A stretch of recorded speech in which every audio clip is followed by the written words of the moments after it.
우리에게 주신 하나님의 말씀은 고린도전서 1장 18절로부터 25절까지 말씀입니다.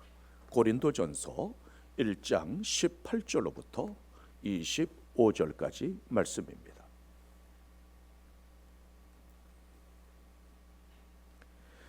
십자가의 도가 멸망하는 자들에게는 미련한 것이요 구원을 받는 우리에게는 하나님의 능력이라.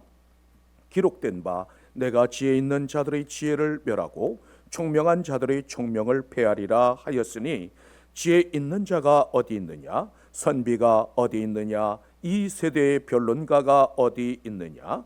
하나님께서 이 세상의 지혜를 미련하게 하신 것이 아니냐.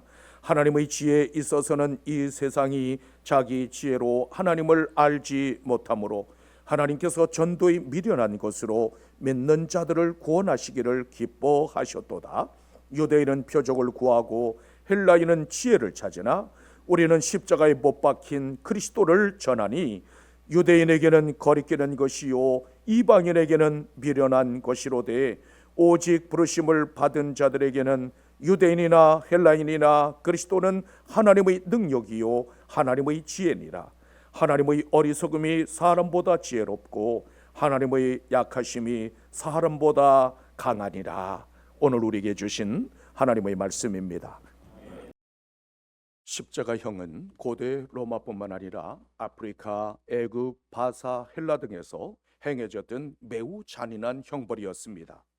처음에는 노예들을 나무에 묶어놓고 고통을 주는 체벌이었지만 반역자나 흉악한 범죄자들의 처형 방법으로 변했습니다. 너무 잔인하고 치욕스러운 것이기 때문에 로마 시민들에게는 적용하지 않았습니다. 사형수는 온갖 수치와 모욕을 당한 뒤에 자기가 달릴 형구를 쥐고 처형장으로 향했습니다. 십자가에 달리면 약 3일 정도의 고통을 겪게 되는데 탈진과 갈증과 출혈로 최대한의 고통을 느끼며 죽어가야만 했습니다. 고통을 줄여주는 방법으로 다리를 부러뜨리거나 창으로 찔러서 죽음을 재촉했습니다. 시체는 연고자가 있을 때 그들에게 주어서 무덤에 장사하게 했습니다. 하지만 아주 흉악한 사형수일 경우에는 며칠 동안 내버려 두어 새가 쪼아 먹게 했습니다. 이 십자가는 예수 그리스도께서 달리시고 난 이후 순환과 승리의 상징이 되었습니다.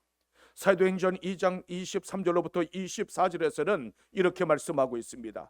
그가 하나님께서 정하신 뜻과 미리 아신 대로 내준 바 되었거늘 너희가 법 없는 자들의 손을 빌려 못 박아 죽였으나 하나님께서 그를 사망의 고통에서 풀어 살리셨으니 이는 그가 사망에 매여 있을 수 없음이라. 하나님께서는 미리 정하신 구속 계획에 따라 독생자를 십자가에 내어주셨습니다. 주님께서는 그 십자가에 매달려 죽으심으로 하나님의 사랑과 공의를 입증하셨습니다. 동시에 다시 살아나심으로 부활의 첫 열매가 되셨고 우리에게도 부활의 소망을 주셨습니다. 그러므로 그리스도의 십자가와 부활은 교회가 믿고 전파해야 할 복음의 핵심입니다. 예수님께서 오신 목적은 죄로 말미암아 죽을 수밖에 없는 인생들의 죄를 대속하기 위함이었습니다. 따라서 영원한 대제사장이 되셔서 흠 없고 거룩한 자신의 피로 제사 드림으로 단번에 영원한 속죄를 이루셨습니다. 누구든지 십자가의 도를 깨닫기 전에는 하나님의 사랑과 공의를 안다고 말할 수 없습니다. 하나님께서 독생자를 십자가에 내어주신 이유는 과연 무엇일까요? 심판받을 만한 어떤 허물이나 죄가 있었기 때문일까요? 아니면 우리 주님께서 처형당할 수밖에 없는 어떤 반역죄라도 지었기 때문일까요? 십자가에 나타난 하나님의 능력은 대속에 있습니다. 이사야 53장 5절에서는 이렇게 말씀하고 있습니다. 그가 찔림은 우리의 허물 때문이요 그가 상함은 우리의 죄악 때문이라. 그가 징계를 받음으로 우리는 평화를 누리고 그가 채찍에 맞음으로 우리는 나음을 받았도다. 무엇 때문에 그리스도께서 무시무시한 고통을 당하셔야만 했을까요? 그분께서 그토록 처절한 고난을 당하신 이유는 우리의 허물과 죄 때문이었습니다. 아울러 우리가 평화를 누리고 고침을 받게 하기 위함이었습니다. 성경은 죄의 삭은 사망이라고 선포하고 있습니다. 모든 인생들은 죄로 말미암아 사망에 이르를 수밖에 없었습니다. 하나님을 떠난 인생들은 죄와 허물의 사슬을 칭칭 동여맨 채 사망의 연못에 던져졌습니다. 누구든지 그 사망의 연못에서 건져주지 않으면 나올 수가 없습니다. 그렇다면 이 죄와 사망의 문제를 무엇으로 해결할 수 있을까요? 히브리서 9장 22절에서는 이렇게 말씀하고 있습니다. 율법을 따라 거의 모든 물건이 피로써 정결하게 되나니 피 흘림이 없은즉 사함이 없느니라. 죄 사함 받고 생명을 얻으려면 피 흘림이 있어야 한다는 말씀입니다. 왜냐하면 육체의 생명은 피에 있기 때문입니다. 따라서 구약 시대에는 짐승을 잡아서 속죄 제사를 드렸습니다. 그러나 황소와 염소의 피로는 사람의 생명과 죄의 문제를 해결할 수 없습니다.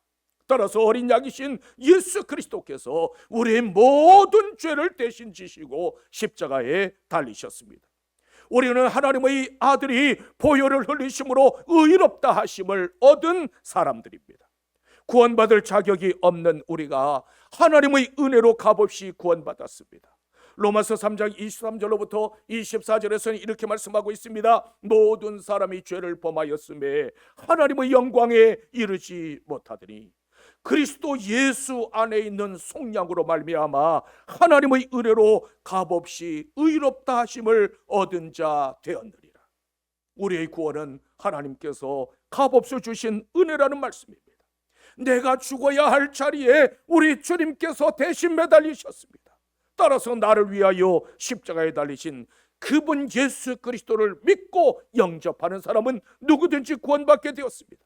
이 사실을 믿는 것이 바로 기독교 신앙입니다. 예수 그리스도를 믿으면 그 주님을 타고 흘러내린 십자가의 보혈이 우리의 손과 가슴을 적시게 됩니다. 그 피가 우리의 허물과 모든 죄를 씻어냅니다. 그러므로 그리스도의 십자가를 붙잡고 나아갈 수 있는 여러분들이 되시기를 주님의 이름으로 축원합니다. 왜 그리스도의 십자가를 붙잡아야만 할까요?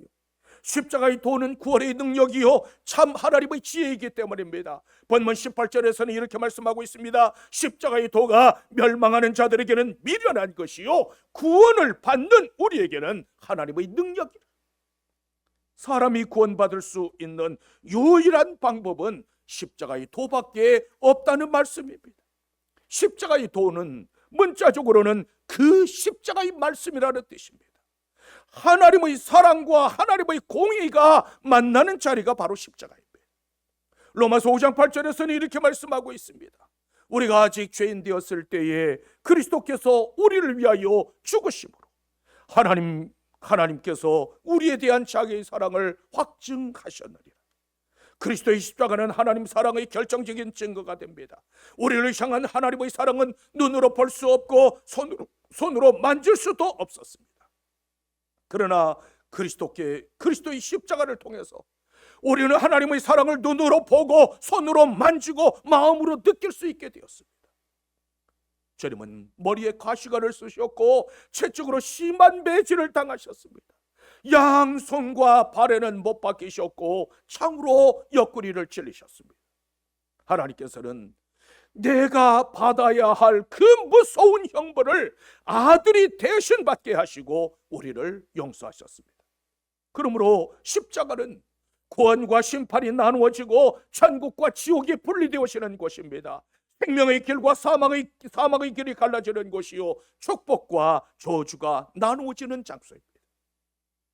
하나님의 사랑과 하나님의 공의는 십자가와 부활로 나타났습니다. 예수님께서 달리신 십자가는 참으로 잔인하고 끔찍한 형벌이었습니다. 주님께서는 십자가에서 명예도 영광도 수치도 기쁨도 다 버리셨습니다. 그 십자가에서 오직 하나님의 사랑과 하나님의 공의만을 드러내셨습니다. 우리가 꼭 기억해야 할 것이 있습니다. 하나님께서는 그리스도의 십자가를 통해 구원과 축복의 문을 열어주셨습니다. 우리는 값없이 거저 구원받았지만 하나님께서는 상상할 수 없는 값을 지불하셨습니다. 예수 그리스도의 십자가는 우리에게 선택을 요구합니다. 너희는 생명의 길로 갈 것인가 아니면 멸망의 길로 갈 것인가? 이 시간 우리는 이 선택의 현장에 서 있습니다. 십자가를 귀히 여기며 그 도를 따라 살아가는 자들에게는 큰 은혜와 축복과 구원이 기다리고 있습니다. 그러므로 예수 그리스도의 십자가를 든든히 붙잡고 나아가는 여러분들이 되시기를 주님의 이름으로 축원합니다. 어떻게 하면 십자가의 능력을 덧입을 수 있을까요? 먼저 우리는 십자가의 복음을 믿음으로 붙잡아야만 합니다. 본문 19절로부터 20절에서는 이렇게 말씀하고 있습니다. 기록된 바 내가 지혜 있는 자들의 지혜를 멸하고 총명한 자들의 총명을 폐하리라 하였으니 지혜 있는 자가 어디 있느냐? 선비가 어디 있느냐? 이 시대의 세대의 변론가가 어디 있느냐? 하나님께서 이 세상의 지혜를 미련하게 하신 것이 아니냐? 사람의 지혜와 사람의 총명으로는 결코 구원에 이를 수 없다는 말씀입니다. 헬라인들은 철학적인 지혜 속에서 모든 만물의 근원을 캐고 인생의 해결책을 찾으려고 시도했습니다. 따라서 헬라인들에게 그리스도의 십자가와 부활의 복음은 참으로 미련한 것처럼 보일 수밖에 없었습니다. 그러나 사람이 구원받을 수 있는 유일한 방법은 십자가의 도밖에 없습니다. 요한복음 1장 12절에서는 이렇게 말씀하고 있습니다. 영접하는 자 곧 그 이름을 믿는 자들에게는 하나님의 자녀가 되는 권세를 주셨느니라. 믿는 것은 곧 영접하는 것이라고 했습니다. 그러므로 내 마음의 중심에 예수 그리스도를 나의 구세주로 영접하고 십자가를 붙잡는 것, 그것이 바로 믿음입니다. 그 외에 다른 것이 자리 잡고 있다면 그것은 참된 믿음이라고 말할 수 없습니다. 로마서 1장 16절에서는 이렇게 말씀하고 있습니다. 내가 복음을 부끄러워하지 아니하노니 이 복음은 모든 믿는 자들에게 구원을 주시는 하나님의 능력이 됩니다. 먼저는 유대인에게요, 그리고 헬라인에게로다. 복음은 좋은 소식, 기쁜 소식, 복된 소식이라는 뜻입니다. 복음은 긍휼이 풍성하신 하나님께서 우리를 사랑하사 아들을 십자가에 내어주신 좋은 소식입니다. 아울러 사망 권세를 물리치시고 다시 살아나신 기쁜 소식이 바로 복음입니다. 죄와 허물로 죽은 우리를 예수 그리스도의 십자가와 부활과 함께 다시 살리신 참으로 복된 소식, 그것이 바로 복음입니다. 예수 그리스도를 영접하는 모든 자를 살려내는 영원한 구원의 소식이 바로 복음입니다. 따라서 복음의 핵심은 오직 예수 그리스도이십니다. 그렇다면 여러분들에게 복음은 무엇입니까? 이 복음을 자랑하십니까? 아니면 부끄러워하십니까? 강도와 함께 십자가에 달려서 무기력하게 죽어간 그 예수 그리스도. 당시 유대인들은 표적을 구하며 복음을 배척했고 헬라인들은 자신들의 지혜를 자랑하며 복음을 미련한 것으로 보았습니다. 그런데 바울 사도는 나는 예수 그리스도의 복음을 부끄러워하지 아니하노라. 헬라인들이여 로마인들이여 너희가 말하는 지혜가 무엇이냐? 진정한 구원의 능력은 오직 예수 그리스도 안에 있다고 외쳤습니다. 바울 사도는 예수 그리스도의 십자가와 복음을 자랑했습니다. 로마가 능력이 아니라 예수 그리스도 안에 능력이 있다고 선포했습니다. 우리도 예수 그리스도의 십자가를 자랑하다가 때로는 손해볼 수도 있고 때로는 고난당할 수도 있습니다. 그러나 예수 그리스도 외에 그 무엇도 자랑하지 않는 것, 그것이 바로 진정한 믿음입니다. 나는 십자가 뒤에 감추고 오직 십자가만 드러내야 합니다. 하나님께서는 오직 예수 그리스도의 십자가를 통한 구원과 축복의 문을 우리에게 열어놓으셨습니다. 구원이라고 하는 것은 내 공로나 내 선행이나 내 자격을 통해서 얻는 것이 결코 아닙니다. 오직 예수 그리스도를 믿음으로 구원받습니다. 그러므로 십자가를 통한 구원의 진리를 믿음으로 붙잡고 나아갈 수 있는 여러분들이 되시기를 주님의 이름으로 축원합니다. 또한 우리는 십자가의 복음을 전파해야만 합니다. 본문 21절에서는 이렇게 말씀하고 있습니다. 하나님의 지혜에 있어서는 이 세상이 자기 지혜로 하나님을 알지 못하므로 하나님께서 전도에 미련한 것으로 믿는 자들을 구원하시기를 기뻐하셨도다. 세상이 그들의 지혜로 하나님을 알지 못하자 그들이 미련하게 생각하는 것, 미련하게 보이는 전도를 통해서 구원하셨다는 말씀입니다. 세상은 스스로 지혜롭다고 말하지만 자신들의 지혜로는 하나님을 결코 알 수 없습니다. 인간은 참으로 다양한 방법으로 지식을 탐구해 왔지만 그러한 방법으로는 보이지 않는 하나님을 결코 만날 수도 없고 알 수도 없습니다. 심지어 살아계신 하나님의 아들을 직접 목격했던 유대인조차도 그분을 알아보지 못했습니다. 그들은 하나님의 아들을 오히려 신성 모독자로 몰아서 십자가에 매달아 버렸습니다. 하물며 그리스도를 눈으로 보지 못한 사람들이 어찌 자신의 능력과 지혜로 하나님을 만날 수 있겠습니까? 따라서 복음의 선포를 통해 하나님을 알고 그분의 은혜를 덧입게 하신 전도야말로 구원의 최고의 방편입니다. 마가복음 16장 15절에서는 이렇게 말씀하고 있습니다. 또 이르시되 너희는 온 천하에 다니며 만민에게 복음을 전파하라. 복음 전파는 주님께서 모든 하나님의 백성들에게 주신 지상 대사명입니다. 세상 모든 사람들에게 복음을 전파하여 새로운 피조물이 되게 하고 그들로 하여금 하나님의 백성이 되게 하라는 말씀입니다. 성도가 이 땅에서 해야 할 일이 많지만 복음 전파 외에는 주님 앞에서 자랑할 것이 없습니다. 주님께서 이 땅에 오셔서 피 흘려 죽으신 목적은 바로 영혼을 구원하기 위함이었습니다. 따라서 주님께서 가장 기뻐하시는 일은 영혼을 구원하는 일이요, 그 영혼을 구원하려면 예수 그리스도의 십자가와 부활의 복음을 반드시 전파해야만 합니다. 사랑으로 전하는 복음의 진리가 불신자들의 마음을 움직입니다. 그렇다면 우리가 전해야 할 복음은 무엇일까요? 본문 23절에서는 이렇게 말씀하고 있습니다. 우리는 십자가에 못 박힌 그리스도를 전하니 유대에게는 거리끼는 것이요 이방인에게는 미련한 것이로다. 예수 그리스도의 십자가는 유대인이나 헬라인이나 다 같이 걸림돌이 되었다는 말씀입니다. 십자가상에서 처참하게 죽어간 예수는 자기 자신의 목숨조차 부지하지 못한 보잘것없는 사람처럼 보였습니다.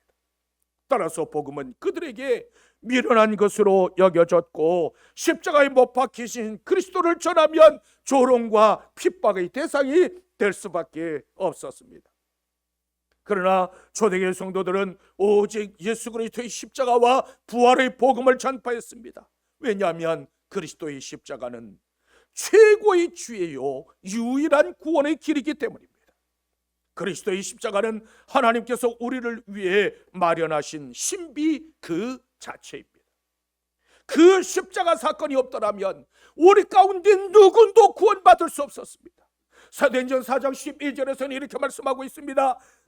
다른 이로서는 구원받을 수 없나니 천하 사람 중에 구원받을 만한 다른 이름을 우리에게 주신 일이 없음이라 하였더라. 예수 그리스도 외에 구원받을 수 있는 다른 이름은 결코 없습니다. 하나님의 아들이 나의 죄를 대신 지시고 십자가에 달려 주시고 나를 천국으로 인도하시려고 다시 살아나셨습니다. 그리고 누구든지 그 십자가의 복음을 믿는 자는 구원받는다는 것이 바로 우리가 믿는 기독교 신학입니다. 우리는 이 진리를 믿음으로 구원받았고 그뿐만 아니라 그 진리를 전파하라는 사명도 함께 받은 사람들입니다. 따라서 죄로 물든 영혼들과 어둠과 절망 중에 탄식하는 사람들에게 예수 그리스도의 십자가와 부활의 복음을 전파해야만 합니다.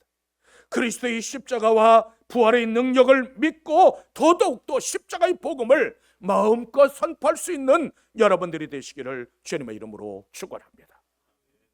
또한 우리는 십자가의 능력, 하나님의 능력을 소유해야만 합니다. 본문 24절에서는 이렇게 말씀하고 있습니다. 오직 부르심을 받은 자들에게는 유대인이나 헬라인이나 그리스도는 하나님의 능력이요 하나님의 지혜니라. 그리스도는 그 어느 것과도 비교할 수 없는 최고의 능력이요 최상의 지혜라는 말씀입니다. 이 세상에서 가장 큰 권세와 가장 큰 능력이 있다면 과연 무엇일까요? 사단의 능력을 파하고 사망 권세를 이기신 예수 그리스도의 권세와 그 능력보다 더 큰 것이 있을까요? 지난날 황제들은 이 땅에서 최고의 권력을 휘둘렀던 자들입니다. 하지만 그들도 죽음 앞에서만은 한결같이 무기력한 사람들이었습니다. 반면에 예수 그리스도께서는 무덤 문을 여시고 부활하셨고 주를 믿는 모든 자들에게 동일한 권세와 능력을 주셨습니다.